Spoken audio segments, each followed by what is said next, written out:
Assalamualaikum warahmatullahi wabarakatuh. Dalam buku Prima, program revitalisasi integritas mental aparat sekitar tahun 2010,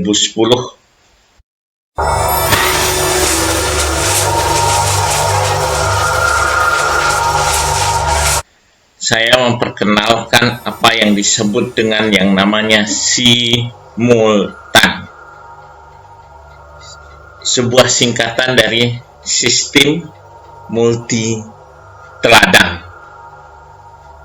sebagai sebuah kontribusi upaya untuk mengantisipasi perubahan strategik yang begitu cepat, yang begitu membuat banyak keunggulan-keunggulan menjadi usang, begitu banyak juga framework berpikir yang akhirnya sudah tidak bisa jadi pegangan lagi.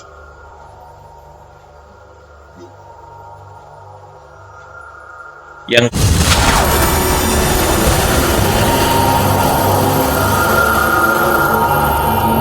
pada intinya untuk menjaga keteladanan secara berkelanjutan. Sebagai sebuah nilai tambah dari pembahasan berbagai hal terkait dengan SCA, Sustainable Competitive Advantage, ya, keunggulan bersaing berkelanjutan. Sebagai upaya dari membuat keunggulan itu tetap terjaga akibat dari adanya lingkungan strategik yang semakin buka, semakin daya benang kusut angin puting beliung yang menabrak berbagai kondisi dari bangsa, organisasi, atau setiap kelompok individu yang dia besar maupun kecil, semuanya terseret arus angin puting beliung seperti saat ini yang dialami dengan fenomena COVID-19.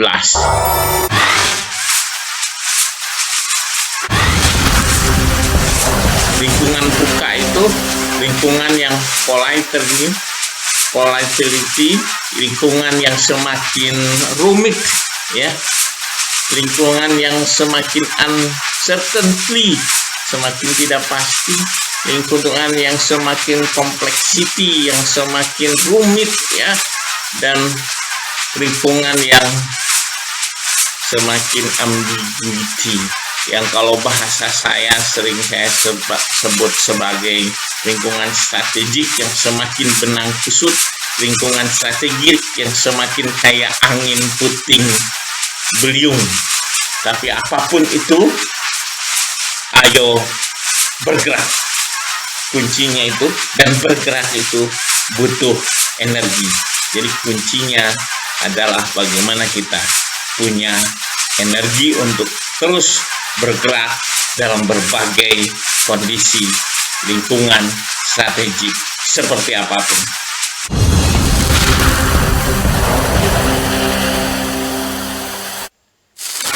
Inti dari simultan adalah menggeser dari isu keunggulan menjadi isu keteladanan. Dan jika kita tidak siap di era VUCA, di era angin puting beliung, di era benang kusut, maka keteladanan tadi, teladan itu akan berubah menjadi telatan, yaitu kondisi yang serba telat untuk mengantisipasi berbagai perubahan-perubahan yang terjadi.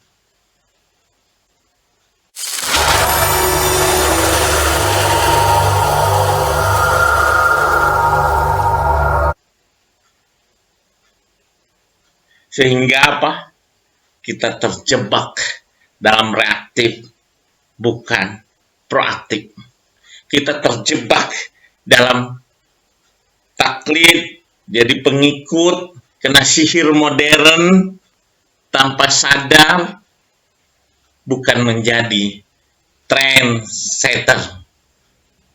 Akhirnya kita sibuk jadi pemadam kebakaran dan terjebak di dalam industri masalah yang tidak selesai-selesai. Jadi kayak lingkaran setan masalah yang tidak selesai-selesai, dan banyak yang memelihara masalah-masalah itu karena dengan masalah itu mereka memperoleh benefit, keuntungan. Sebuah kondisi yang menyebabkan orang banyak mengalami gegana, gelisah, galau, merana. Sebuah kondisi yang jauh dari kebahagiaan.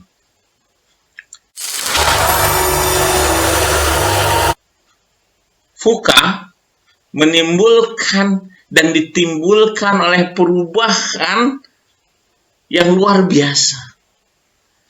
Faktor eksternal yang mengakibatkan tersedianya kekagetan-kekagetan, perubahan yang tiba-tiba, dan menjadi tidak siap karena biasanya terjadi karena kurang mengapresiasi orang-orang hebat, tokoh-tokoh hebatnya.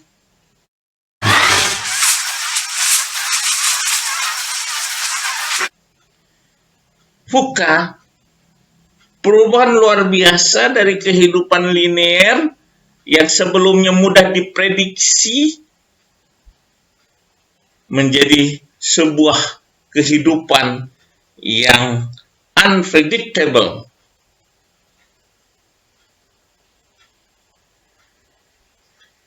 Sehingga banyak statistik konvensional yang dipakai untuk memprediksi, terutama yang tadinya rational planning, akhirnya banyak sekali revisi terjadi.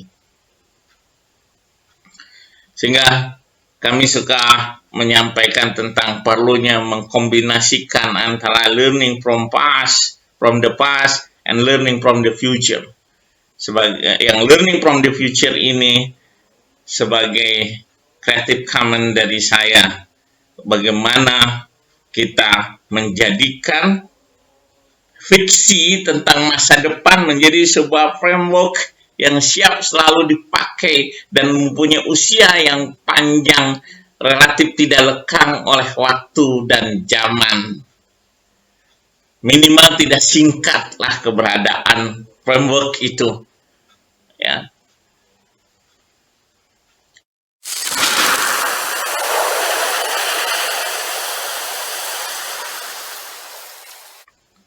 Kita harus sadar, unggul itu belum tentu teladan. Banyak orang hebat, orang unggul, tapi belum tentu dia jadi teladan. Sedangkan teladan itu, dia harus unggul. Nggak mungkin dia jadi teladan kalau tidak unggul.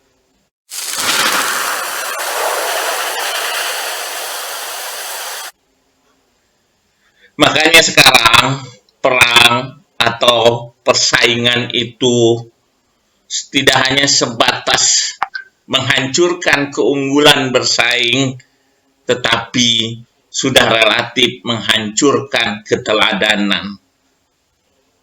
Karena ketika keteladanan hancur lebur, maka dengan sendirinya otomatis keunggulan itu pun pergi. Otomatis keunggulan itu lenyap seiring dengan lenyapnya keteladanan. Hilang dari peredaran. Maka jangan heran saudara-saudaraku, saya ini berbagi ini karena saya peduli dengan saudara-saudara semua, dengan saudara sebangsa, setanah air, ya tentunya manusia semuanya secara utuh, untuk tetap bisa hidup bahagia dengan berbagai dinamika kehidupan yang semakin kencang, semakin runyam benang kusut dan angin puting beliung ini, bagaimana supaya kita tetap bahagia. Hati-hati di era perang yang sadar bahwa hancurkan saja keteladanan maka keunggulannya akan hancur. Banyak sekali dimunculkan akhirnya fenomena-fenomena kebodohan, fenomena bodoh. Bagaimana bodoh menjadi gaya hidup.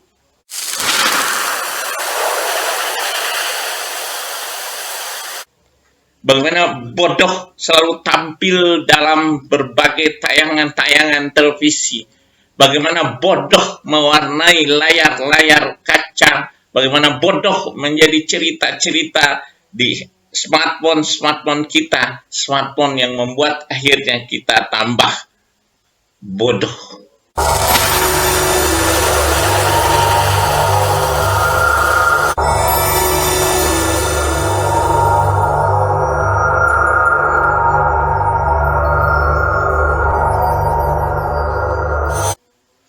Bodoh itu singkatan dari ketika terjadi perang penghancuran keteladanan, maka B-nya akan banyak boneka-bonekaan. Akan banyak orang-orang yang tidak layak duduk memegang kunci-kunci kekuasaan, orang-orang yang tidak layak menjadi pejabat-pejabat strategik, orang-orang yang tidak punya keteladanan, orang-orang yang tidak memiliki kehebatan, orang-orang yang mempunyai agenda besar yang di luar kepentingan bangsa ini, orang-orang yang punya kepentingan-kepentingan rendahan, duduk di posisi-posisi strategik hanya sebatas untuk jadi boneka. Itulah yang disebut dengan boneka-bonekaan.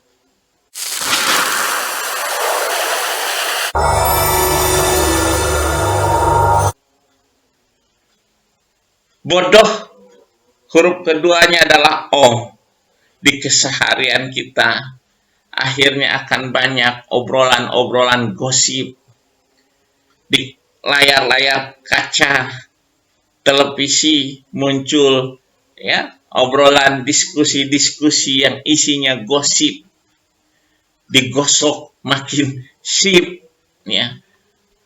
Terutama kalau sudah bernuansa yang namanya hal-hal negatif, ya, yang dikemas secara kreatif, ya, yang membuat orang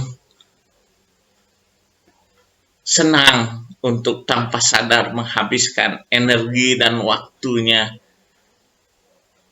Itulah obrolan-obrolan gosip, digosok semakin sip katanya.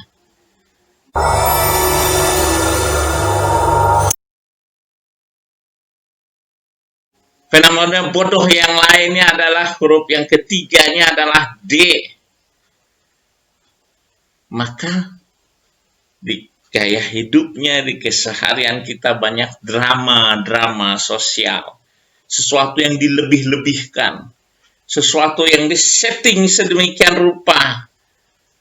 Dengan beragam cara, dengan teknologi, dan skenario yang canggih, yang seakan-akan bisa dipakai untuk pengalihan isu, yang seakan-akan itu dipakai untuk menjadi penarik energi dan waktu. Orang tidak konsen lagi dengan permasalahan-permasalahan utama, permasalahan hidupnya. Orang menghabiskan waktu dan tenaga hanya oleh drama-drama yang kadangkala kehilangan esensinya.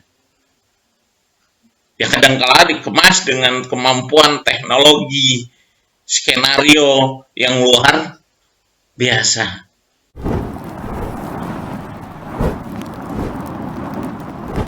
Ya, kejailan-kejailan, ya. Itulah drama-drama sosial. Huruf keempat dari bodoh itu adalah O. Banyak sekali olokan-olokan, saling mengolok, ya, saling menjahili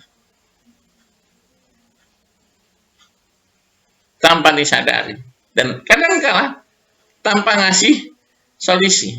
Olokan itu beda dengan kritik. Kritik diikuti dengan solusi. Mudah-mudahan saya ini tidak sedang berbicara olok-olokan.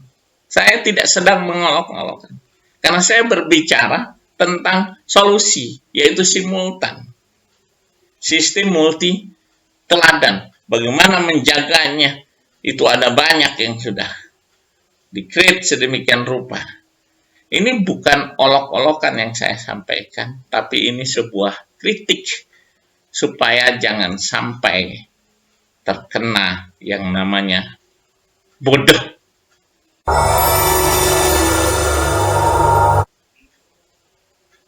Yang terakhir dari bodoh adalah H. Hina-hinaan. Bukan ingin saling mengangkat menjadi lebih baik lagi hubungan satu dengan yang lain. Saling mengenal itu bukan untuk saling bisa memahami dan saling memberdayakan, tetapi justru semakin mengenal, semakin cari informasi, semakin tahu, itu adalah untuk saling memberdayakan, untuk bisa menghinakan.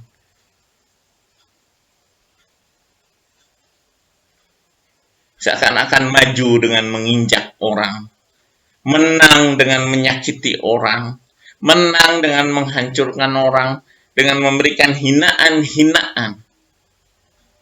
Berbeda dengan kritik. Kritik itu relatif dengan faktanya, relatif dengan buktinya, dan relatif dengan solusinya. Tapi kalau hinaan, kadang sesuatu yang positif pun bisa dibuat jadi negatif. Relatif karena nafsu, relatif karena dendam, maka terjadilah hina menghina. Itu 5 hal fenomena bodoh yang semuanya disetting sedemikian rupa, dilakukan dengan berbagai cara, dengan lewat berbagai media, dibiayai dengan secara luar biasa. Makanya pelaku-pelakunya biasanya semakin kaya, kayanya nggak ketulungan, hartanya banyak sekali, dan itu datang dengan cara yang mudah, dengan memainkan kebodohan, dengan memerankan kebodohan, dengan boneka-bonekaan, dengan obrolan gosip, dengan drama-drama sosial, dengan olokan-olokan, dan dengan hinaan-hinaan. Dan kadang itu seakan-akan sesuatu yang dianggarkan dengan besar. Itulah fenomena kebodohan sebagai sebuah bagian dari perang menghancurkan keteladanan.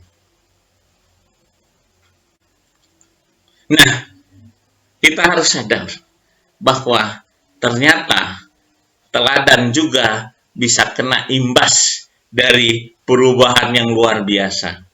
Maka perlu ada energi dari dalam diri, daya dorong dari dalam untuk serba multi juga. Nggak bisa kita sebatas hanya punya satu kompetensi, kita mudah dilibas, kita butuh multi kompeten. Begitupun tentang keteladanan, tidak sederhana seperti dulu orang menjaga keteladanan, kita sekarang butuh multi teladan. Dan itu semua harus dikelola secara sistemik, jelas inputnya, jelas prosesnya, jelas outputnya, bahkan jelas outcome dan impact-nya. Itulah sistemik. Maka kita butuh yang namanya simultan, sistem multi teladan, untuk memastikan keteladanan itu tetap hadir di sekitar kita dan kita jauh dari yang namanya kebodohan.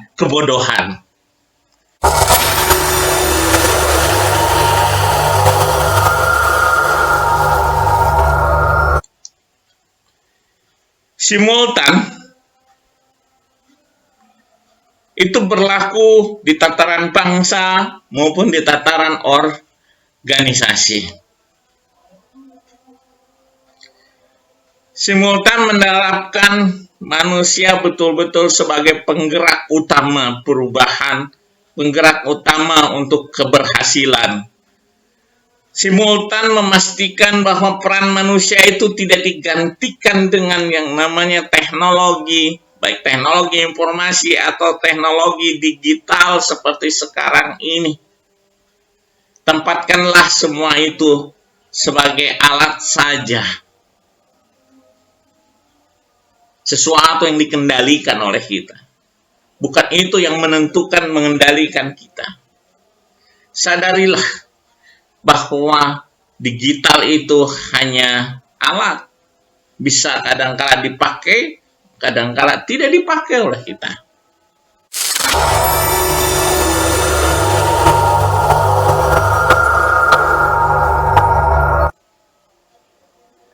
Sadarilah, dalam kondisi sekarang itu bisa menjadi sarana penjajahan baru.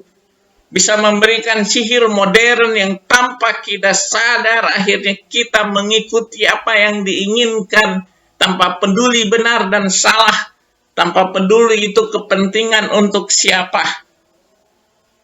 Karena kita tidak sadar terkena sihir modern dari kecanggihan yang serba digital itu. Dan itu bisa jadi terkena kepada orang-orang yang unggul, orang-orang hebat, yang akhirnya dia tidak bisa jadi teladan lagi.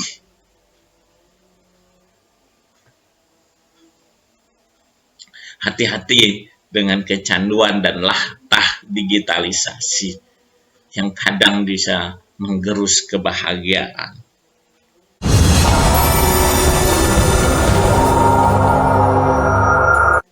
Pada level nasional, simultan menyatukan dan mengintegrasikan banyak hal yang strategik, dan ini selalu saya sampaikan di berbagai forum karena ini benar-benar penting buat Indonesia. Kalau Indonesia ingin multi teladan, bukan sebatas unggul saja. Yang pasti juga kalau multi teladan, Indonesia unggul. Ada national talent management, ada national human capital, ada national risk management, ada national change management, ada national strategic planning yang harus terintegrasi. Semuanya selaras diarahkan kepada tujuan nasional, tunas, sebagaimana tertuang di dalam Undang-Undang Dasar 1945 sebagai sebuah hasil buah pikiran dari para negarawan bangsa Indonesia yang saat itu dibuat tanpa ada rejim kekuasaan, yang saat itu dibuat relatif lebih murni, lebih bebas dari beragam kepentingan, bebas dari kepentingan rejim, bebas dari kepentingan ego sektoral, dan bebas dari kepentingan jabatan. Karena saat itu Indonesia sedang dalam detik-detik kemerdekaannya. Perjuangan yang betul-betul murni, yang saat itu mereka tidak dalam posisi mendapatkan jabatan. Keteladanan dan ragam strategi baru yang dibutuhkan tidak hanya berlaku secara nasional, secara geostrategik juga nampak dari kemungkinan perang hegemoni seperti sekarang ini.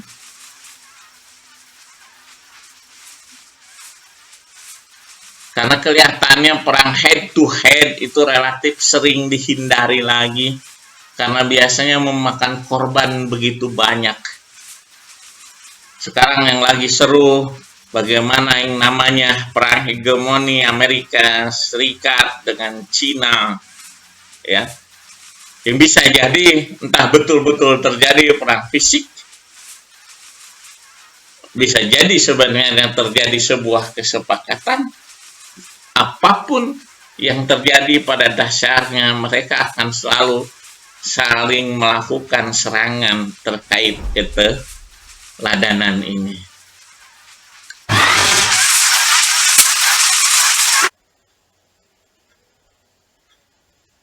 Dengan apa? Sekali lagi saya ingatkan, dengan serangan senjata pembodohan. Dan itu tidak mungkin, ya, atau itu mungkin saja terjadi juga ke negeri kita, ke Indonesia.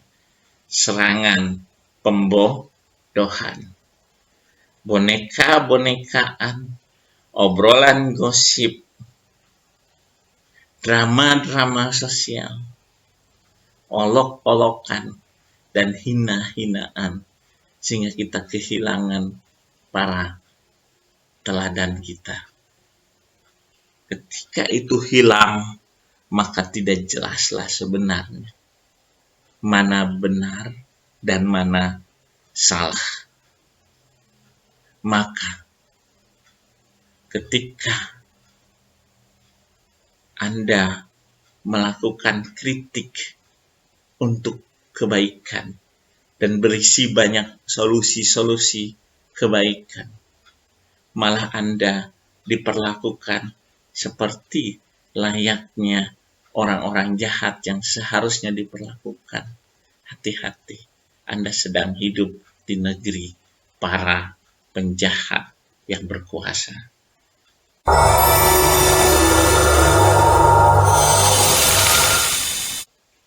Saya yakin Indonesia tidak akan seperti itu. Angin puting beliung seperti apapun, ayo bergerak, bangun sistem multi teladan. Indonesia emas itu bukan sekedar mimpi, akan jadi sebuah kenyataan. Penasaran? Mari bergabung dengan komunitas MAS, Entrepreneur Mentality Art School. Tanpa biaya, gratis, untuk kita terus berkembang, membangun sistem multi teladan buat kehidupan, buat bangsa, buat organisasi, buat kelompok, dan buat individu kita, untuk selalu berusaha menjadi teladan, multi teladan. Assalamualaikum warahmatullahi wabarakatuh.